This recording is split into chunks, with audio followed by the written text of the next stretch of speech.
So we had our appetizer, ladies and gentlemen, but our main course, it is coming our way. We are just 12 days away from college football officially kicking off. Meaningful football games coming your way in just 12 days. And we are here at the Any Given Saturday podcast. I could not be more excited about it because we're starting to drift away from talking about some various things around college football in the off season. We can put that realignment stuff on the burner. We can put this stuff about NIL, transfer portal, etc. on the back burner. And you know what we can do instead? We can start drifting towards actual college football. We can start talking about the product on the field. And that is something that I am particularly excited about. We got quite a bit happening here in this episode, even though it might be a little bit shorter of a podcast than what you're typically used to seeing here on Any Given Saturday. We got some updates on Jim Harbaugh. Is Jim Harbaugh actually going to be punished in 2023, or is that going to be deferred? We're going to talk about that here because we got an update from the NCAA in regards to how Jim Harbaugh will be punished, right? But not only that, we also received word from the AP Top 25. The AP Top 25 came out, and there's a couple of differences between, maybe what the media wants to rank certain teams, and then how the coaches that are responsible for coaching up these student athletes that play every Saturday, a little bit of a difference. So I'll go ahead, not read you the AP Top 25 necessarily, but definitely some patterns I want to bring to your attention because we want to think a little bit differently here on the Any Given Saturday channel. In addition, I wanted to take the chance. I mean, we all wanted to do it. I want to give my prediction to who I think is going to win the national championship in the upcoming college football season. And we got it down to a science. We got it down to a formula. We'll see if we are right when the dust all settles or not, or if we're even close to begin with. I think you guys will be shocked with who I think is going to ultimately win the national championship here in 2023.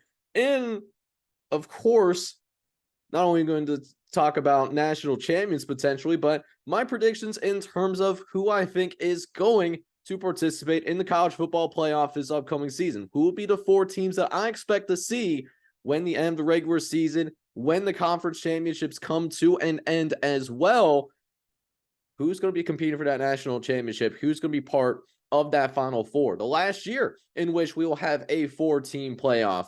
So hope you guys are really excited about the Any Given Saturday podcast. If you are, I need you guys to go ahead, take a quick moment to like this video, because when you like this video, what you do is you help me out with the ruthless YouTube algorithm, and you get this out to more college football fans like yourselves. And then on top of that, guys, I've been paying attention to the analytics. You guys are tuning in at a clip of 95, upwards of 99% of you guys that are watching this podcast is not subscribed. It's only going to take a few moments, but if you go down to that lower right-hand corner, become an OG of the Any Given Saturday podcast. Hit that subscribe button so that we can build something from the ground up here, a college football podcast that's made by the people for the people, because I'm willing to talk about anything. I don't discriminate based on conference or team. So that being said, all that out of the way, let's go ahead and dive right into it, because, ladies and gentlemen, we got an update this past week. Jim Harbaugh, we talked about it, I believe it was a couple of podcasts ago. Now, Jim Harbaugh was suspended by the NCAA originally of some certain level 2 violations. It's essentially getting a recruit a hamburger. That's really what it barrels down to. And not only is it a hamburger, but essentially allegedly lying to the NCAA about these interactions, because Jim Harbaugh doesn't really remember these particular events happening. So originally, what was supposed to happen was that Harbaugh and the NCAA, they came to a resolution. They settled on a 4-game suspension beginning 2023. It was to cover non-conference play for the Michigan Wolverines, and then he would also be out for the opener of Big Ten conference action against Rutgers. Well, it was supposed to be approved by the NCAA's Committee on Infractions. Usually it is a formality. It really is, but the NCAA decided to nick this. So this is going to be pushed to 2024 most likely. So what that means is that Harbaugh, he'll now be able to coach in the 2023 season in its entirety. So Michigan gets a nice little temporary boost for right now. They will have their coach for the entirety of this college football season, but it begs the question on what Harbaugh is going to do in 2024, right? So the NCAA disciplinary system, it's literally like spinning a wheel of fortune. You never know what you are going to get. But at the same time, past couple of off seasons, Jim Harbaugh really flirted with the idea of returning to the NFL. He was a head coach for the 49ers, actually was very good at the NFL level for quite some time, and then left the 49ers, became the head coach of his alma mater at the University of Michigan. And he's going into his 9th season, and it's going to be really intriguing to see what happens after this season if he does decide to go back to the NFL. Because, yeah, this is Harbaugh's 9th season there. He's built the program back up. The state of the program, certainly not the same. I would certainly argue better than when Jim Harbaugh first took the job. But dealing with all this stuff from the NCAA, it makes you wonder if he wants to go back to the NFL should the right opportunity come around. I think that's a really interesting thing that could certainly happen because, again, who knows what is going to happen when the NCAA finally does make its decision. If he decides to just, we're not going to play with the NCAA. We're just going to go and coach at the NFL level, and what kind of effect that it could have in the coaching carousel. What would happen if we end up seeing Jim Harbaugh leave? Who does Michigan target? Does he do they do more of a national search, or they do what they did in the previous time that they were a part of the coaching carousel? Do they go and get themselves a Michigan man, per se? So I thought that was really interesting. I'm really curious to see what your thoughts are on that, because Jim Harbaugh is going to have his best team, I think, in the time that he's been at the University of Michigan. He is coming off back-to-back college football playoff appearances, did lose to TCU in the college football semifinal, but at the same time, though, he does have his quarterback. He's got Blake Corum, arguably one of the best backfields in the country in general. JJ McCarthy is an established starting quarterback. Say what you want about the kid, but dude is a top 10 quarterback. And then majority of the starters, of the other starters on offense and defense, also going to be back as well. So a team that could possibly make a run here. We've seen them take care of business in conference play, but can they finally get over the top on the national stage?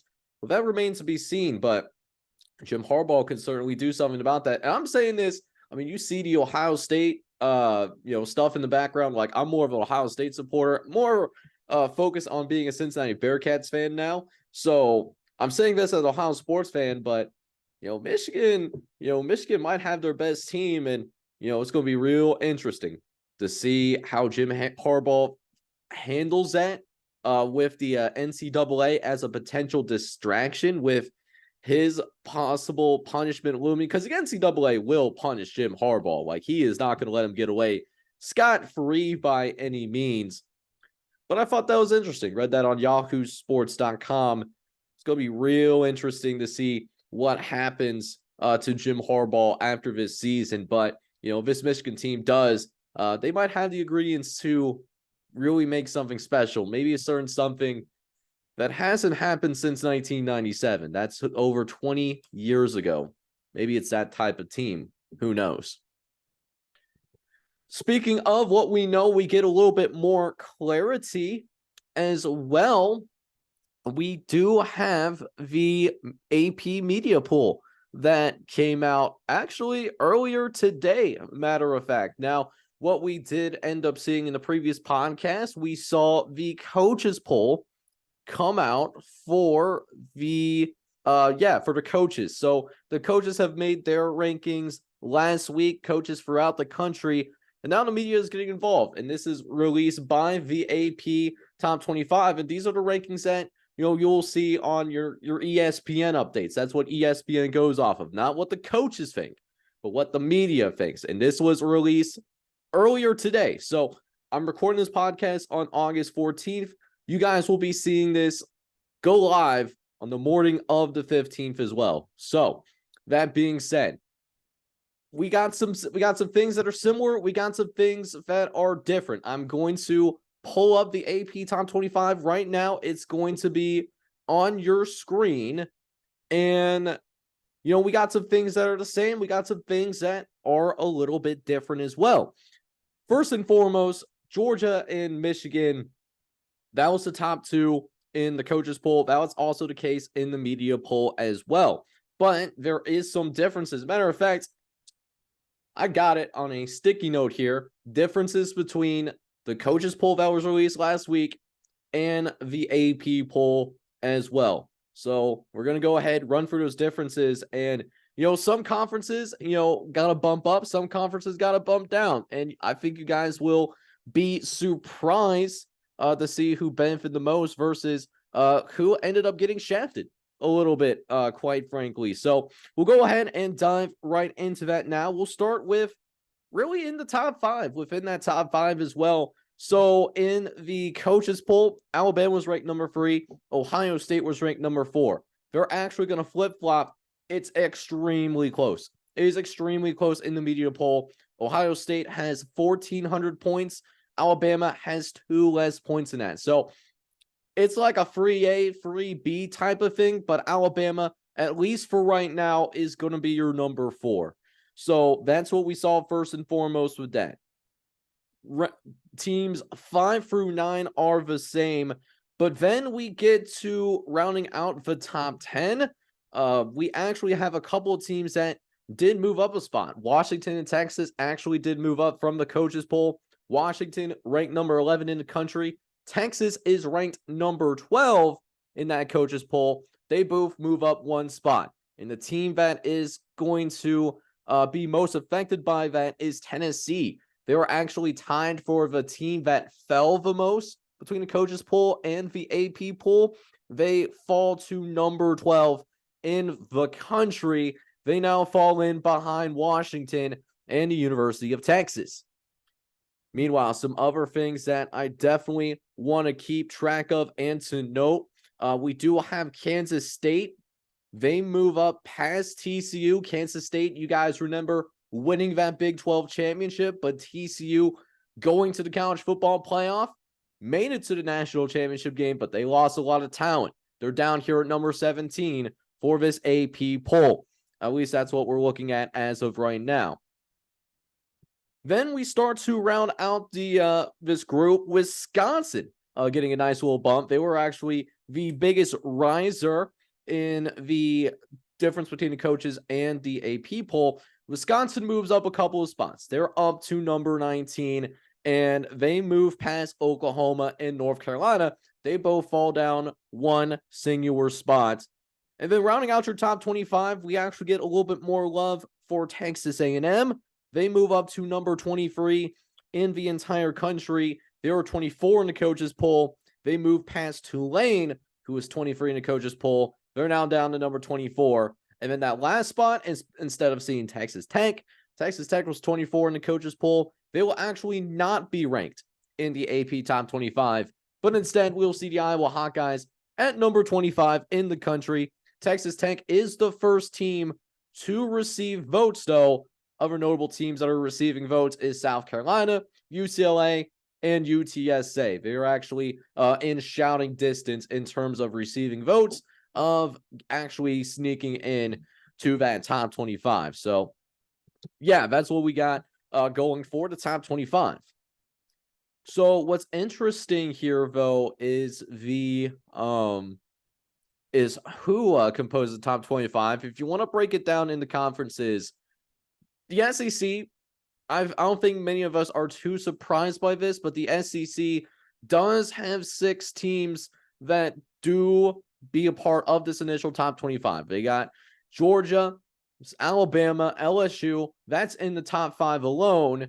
Then there's a little bit of a break. We got Tennessee after that. We also have Ole Miss and Texas A&M. So that's going to be your 6 teams if I did my math right, which I think I did. If you want to count the teams that are going to be joining the SEC after this season, the SEC would have 8 teams in the top 25. Conversely, the Big Ten, not too far behind, and they might be the biggest winners of college football realignment.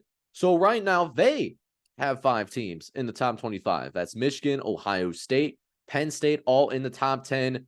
There's quite a bit of a gap after that. Wisconsin and Iowa sneaking in there at number 25. But that's not the biggest story. It's actually who they are going to get from a college football realignment.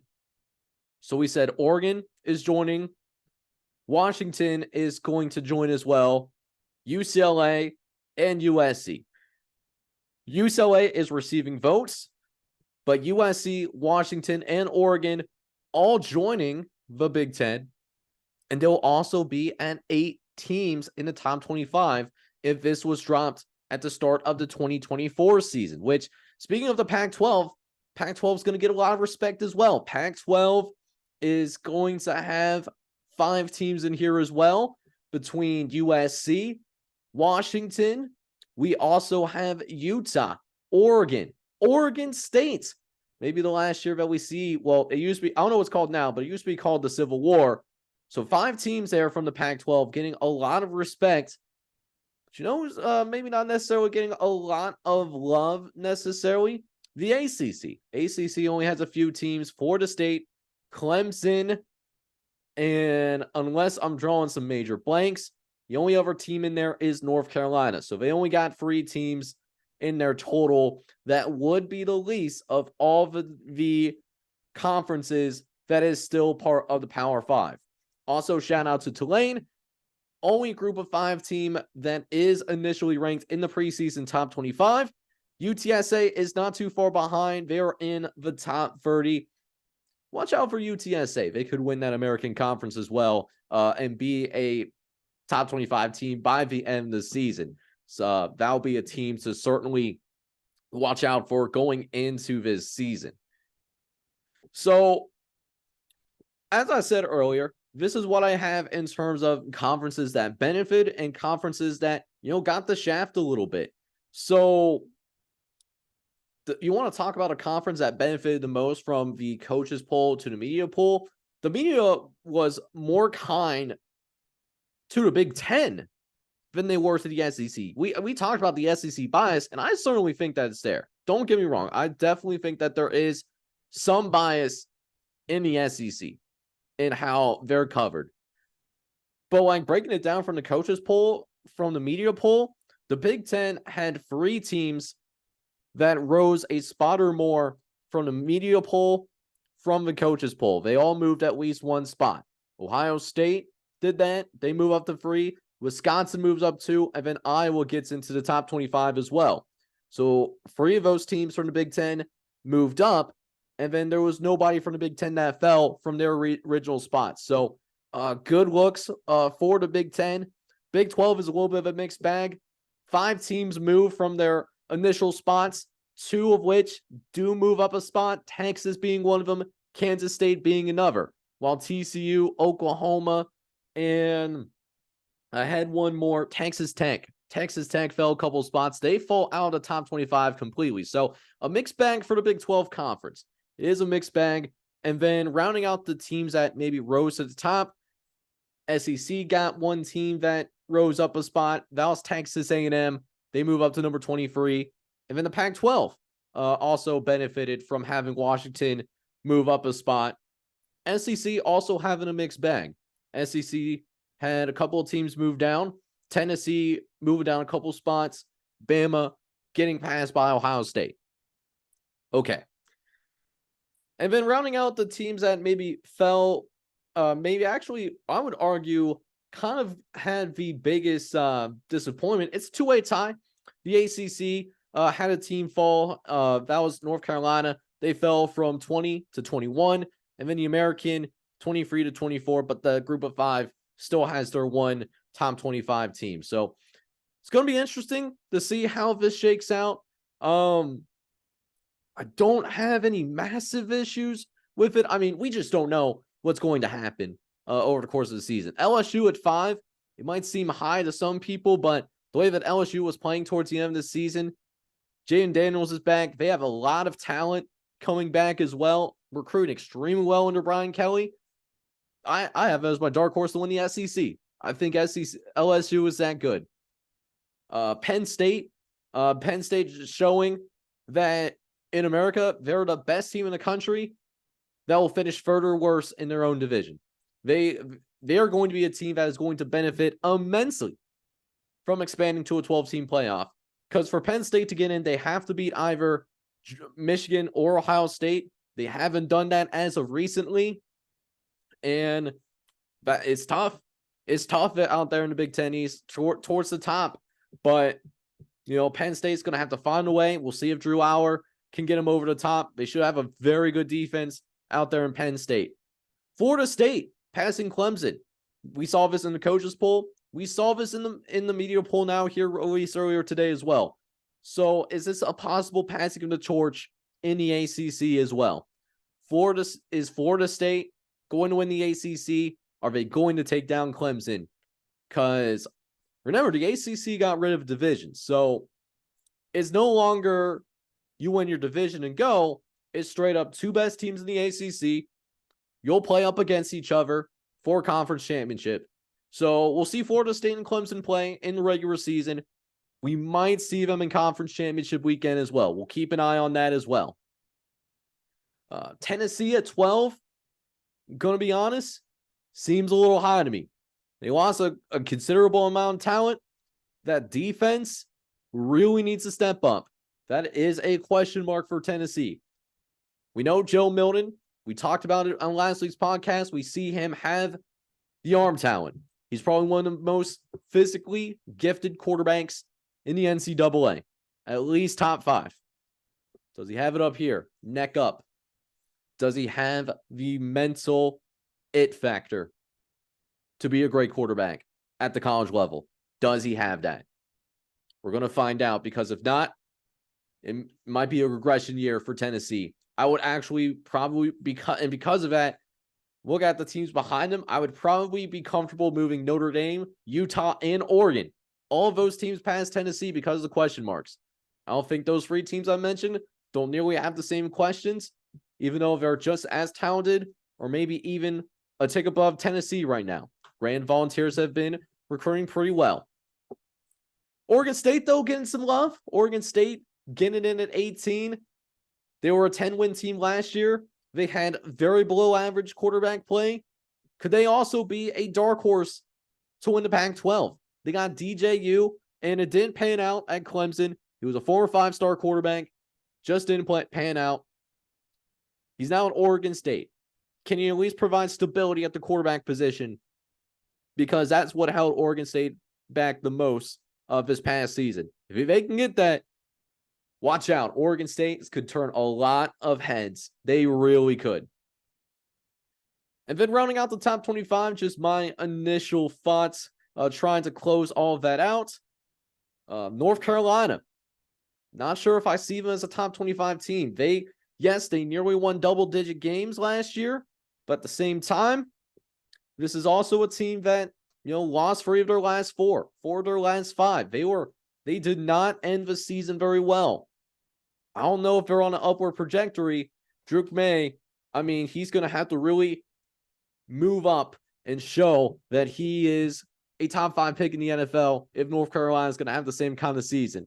A lot's going to be hinging on Drake Hayes. And God forbid he gets hurt, North Carolina is going to struggle to get to a bowl game. I think it's a lot on May. Wish him the best of luck. Finally, a couple of teams I was a little surprised to see: Oklahoma and Texas A&M. Neither of those teams had a lot of success, and I'm going to be honest. I think the AP is sleeping on Texas Tech. I think Texas Tech, they have a lot of returning production back. They have a absolutely stellar offense. This defense might start to catch up a little bit too. Texas Tech might surprise some people. No one's talking about them, but I'm sure the boys over in Lubbock, Texas won't mind. And then Texas A&M, they didn't even make it to a bowl game. And I understand that they have a bunch of talent on that roster. But I have no idea what's going to happen with Texas A&M. I really don't know. But that being said, if I had to choose, I'm looking at what, UCLA did, what South Carolina did. I think one of those two teams probably should have gotten in before Texas A&M. Now, they could prove me wrong, but there's a large range of outcomes for the Texas A&M Aggies this upcoming season. So that wraps up my thoughts on the AP Top 25 that was released on August 14th. Let me know down in the comments section. Let me know what you guys are thinking about that. Do you think there's a team that's particularly too high or a team that's particularly too low? Or if you even agree or disagree with what I have to say about this particular poll. It's a perfect opportunity as well.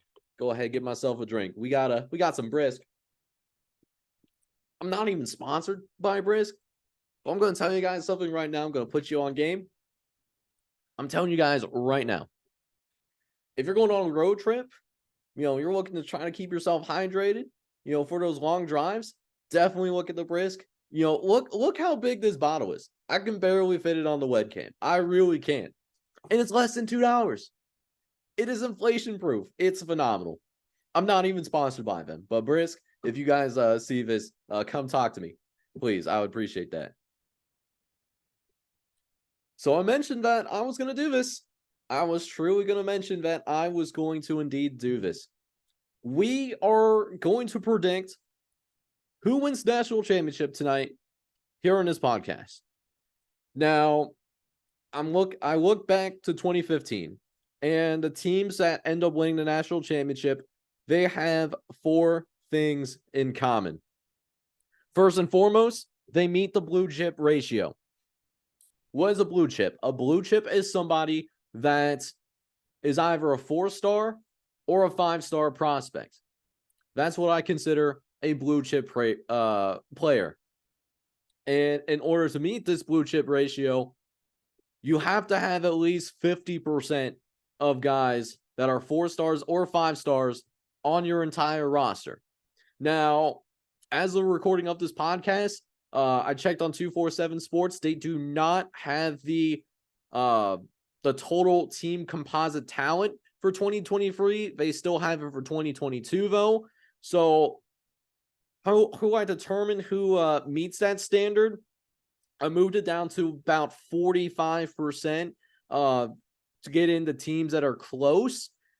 And maybe they have the opportunity to get above that 50% ratio. Like, they're already close, and it's possible that they get above that 50% ratio either through recruiting or through the transfer portal.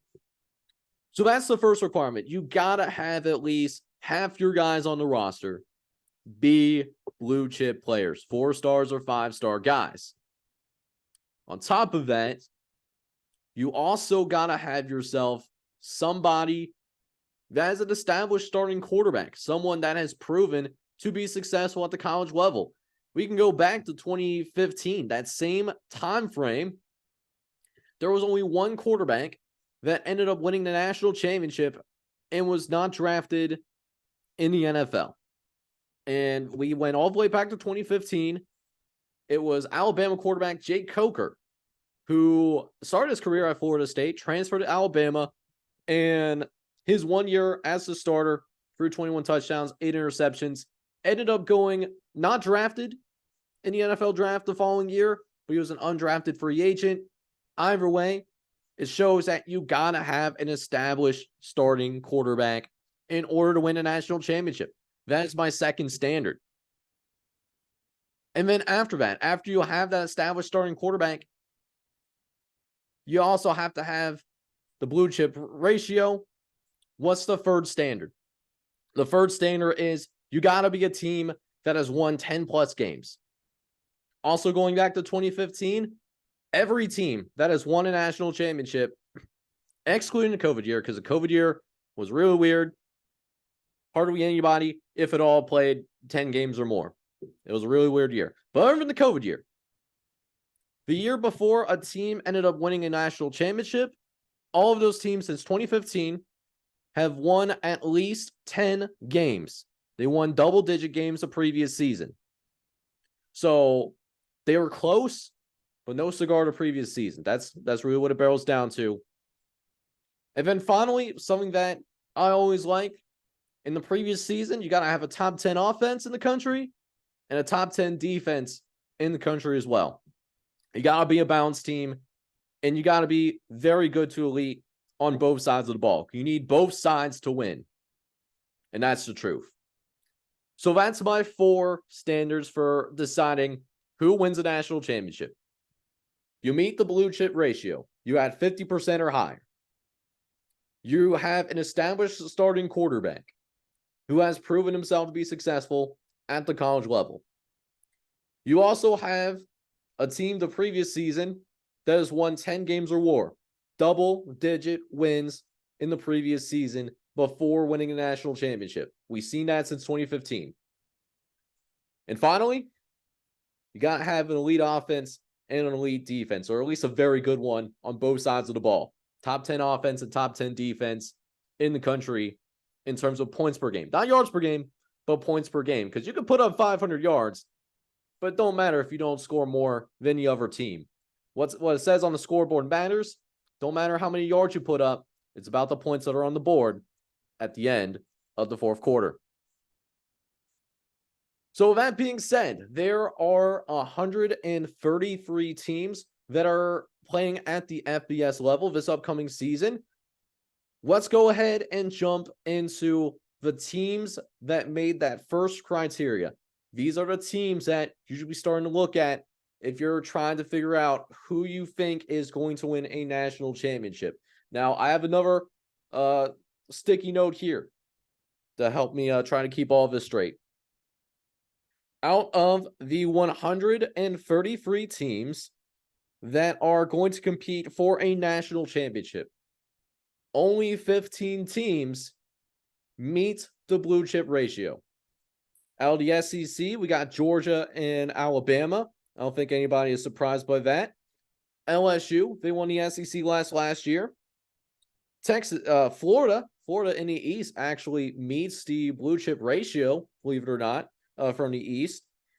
And then we have Texas A&M, who was actually in the top 5 in composite team talent last year, and yet failed to win a bowl game. So 5 teams from the SEC that can potentially win a national championship based off of that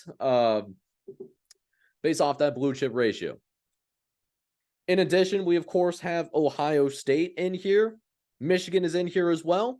And then Penn State, the Nittany Lions, all from the Big Ten East, all are actually capable of winning a national championship as well based on the blue chip ratio. Of course, we also have Clemson. Clemson is in here on top of that. And we have Miami of Florida, not the Miami Redhawks, Miami of Florida. They can turn things around. It'll be real interesting to see what they can do at the University of Miami. If there's buy-in, look out for the Miami Hurricanes. Out of the Big 12, got Texas and Oklahoma as well. And then from the Pac-12, you got Oregon, and we have USC as well. USC, this is why I went to that 45%, because there wasn't a 2023 ranking. So USC technically doesn't meet it. They're at 48%. So they're just short of that 50% ratio. But because there's no confirmed 2023 data, I included USC in here because it is realistically possible to see this team make it to the to that 50% ratio through recruiting or the transfer portal. That is legitimately possible. So right off the bat, we got rid of a lot of teams. There's only 15 teams that could potentially win the national championship.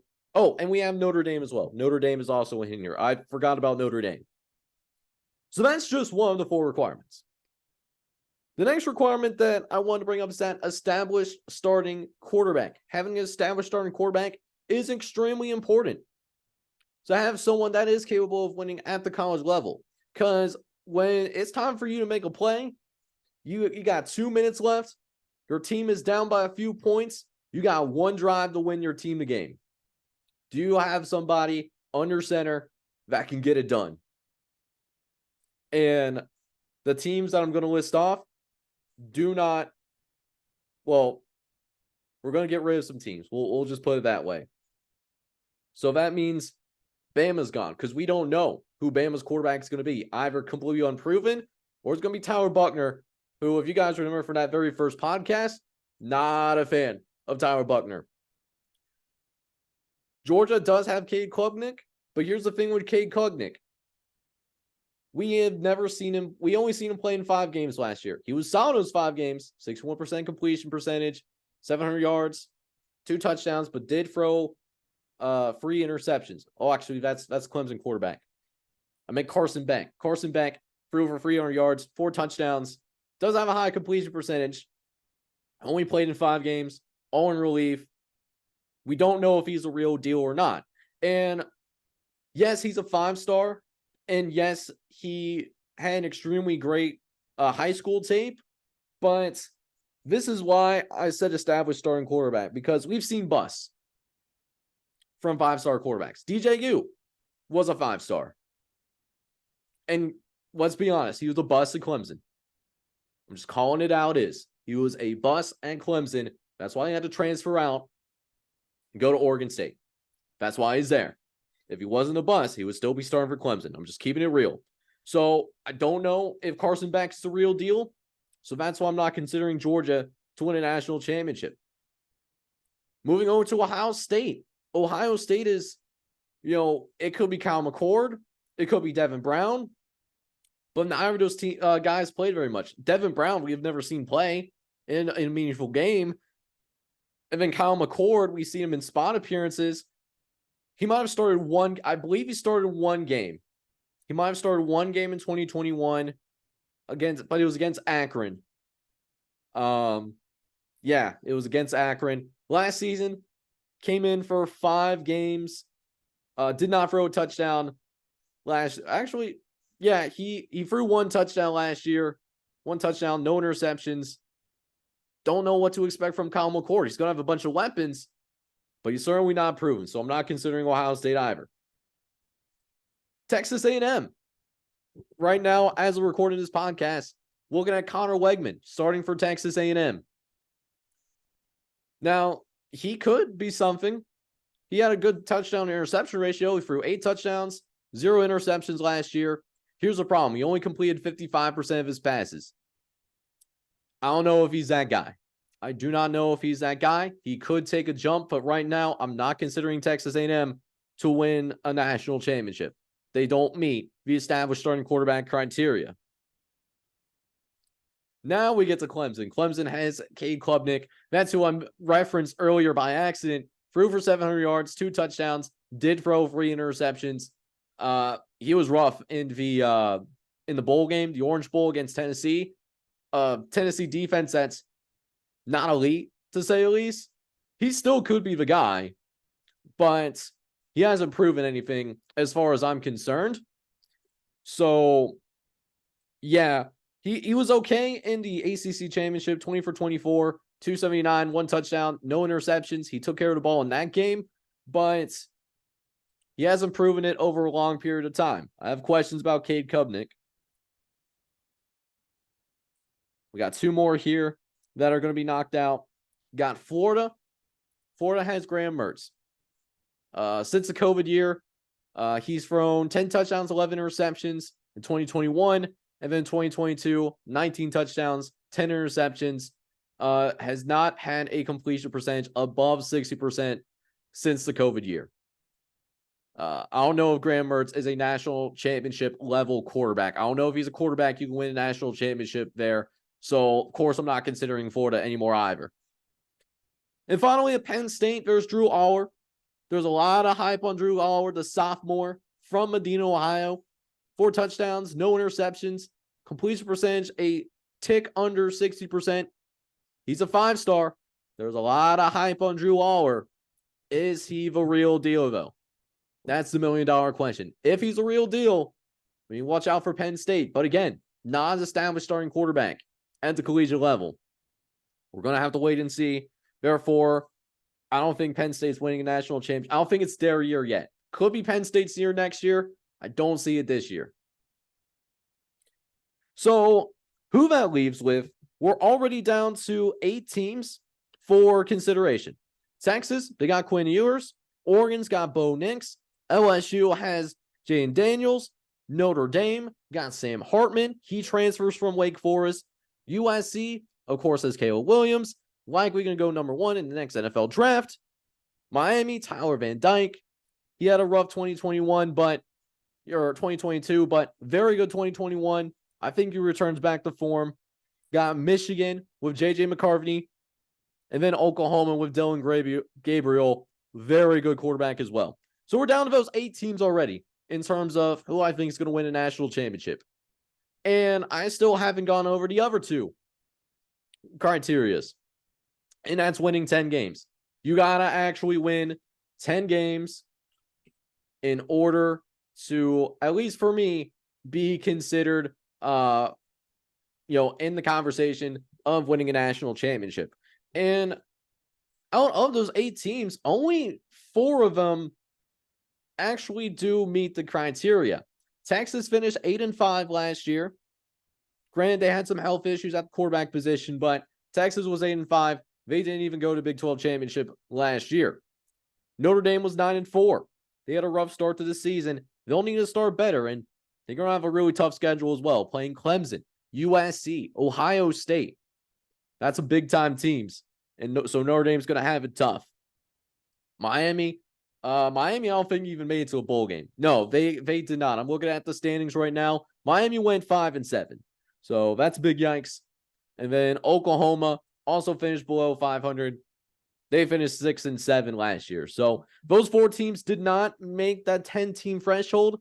So now we're down to just 4 teams. USC, Oregon, University of Michigan, and LSU. So there's that.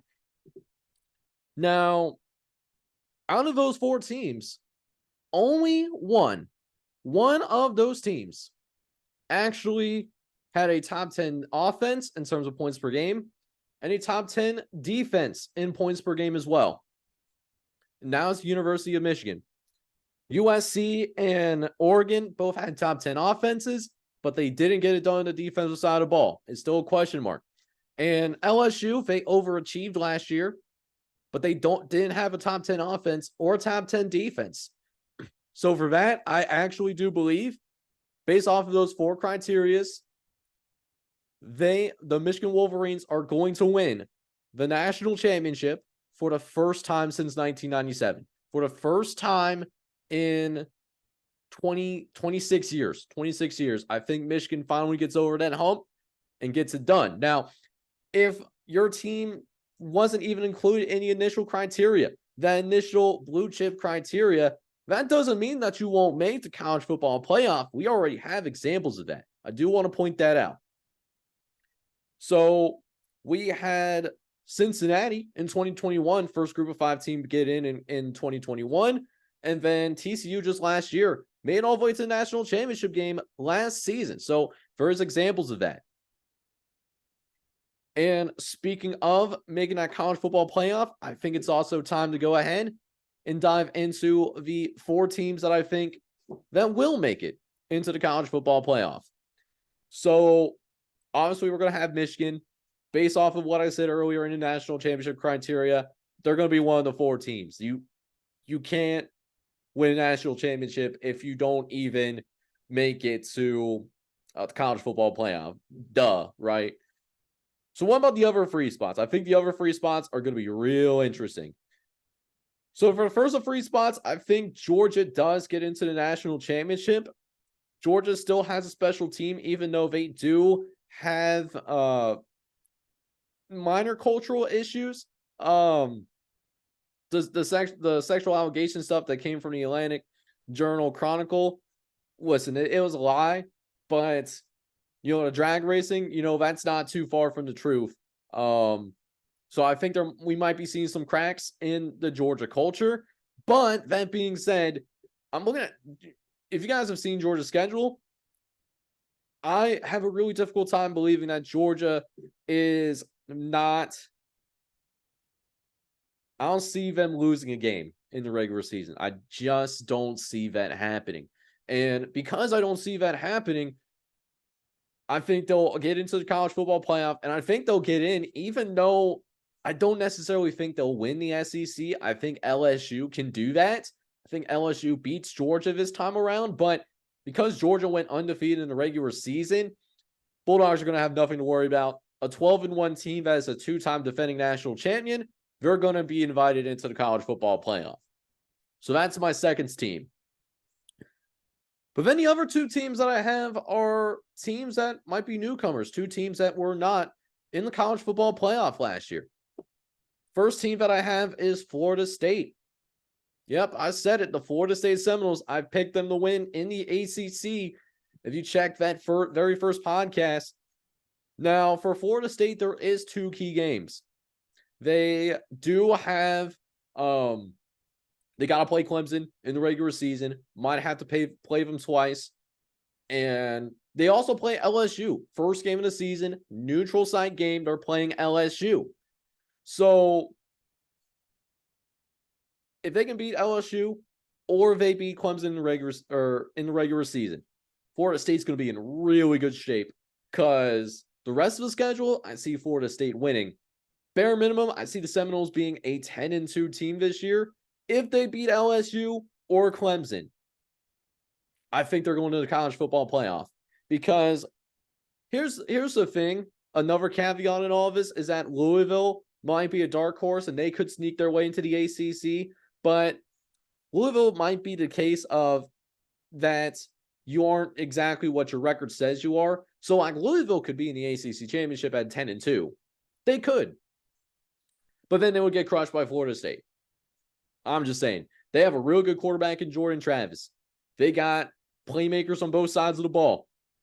It's going to be the best team that Mike Norvell has had since he's taken that Florida State job. He's done a very good job building that team up. He's hit the transfer portal extremely well. And I think it's going to be rewarded by Florida State making their first college football playoff since back in the days where Jameis Winston was donning that Florida State Seminoles jersey. And then my final team that could be a hot take. This could be very well a hot take. I think the Washington Huskies get that fourth and last playoff spot. We talked about how exciting the Pac-12 could be. There's 5 teams ranked at the top 25. If you're counting UCLA, you got 6 in the top 30. It's going to be absolutely fun to watch Pac-12 football this season. The last year that, frankly, the Pac-12 will likely be relevant. That being said, though, I think Washington is a team that you really got to watch out for. They went 11-2 last year. This was a team that didn't even have a single NFL draft pick. Think about that. Northwestern had 4 draft picks. 4 draft picks, okay? And they didn't win a game in the continental United States. Their only win was out in Dublin, where Notre Dame and Navy are set to kick off the college football season. Okay? So, you know what that tells me? The core of this team is back. They're led by Michael Penix Jr., and Penix Jr. is back. We saw the Penix Jr. that took Indiana to a top 25 ranking. Think about that. Indiana was ranked in the top 25 when he was quarterbacking the Indiana Hoosiers. He tore his ACL, was not the same in 2021. That led to him transferring to Washington, and now he's back. He is back.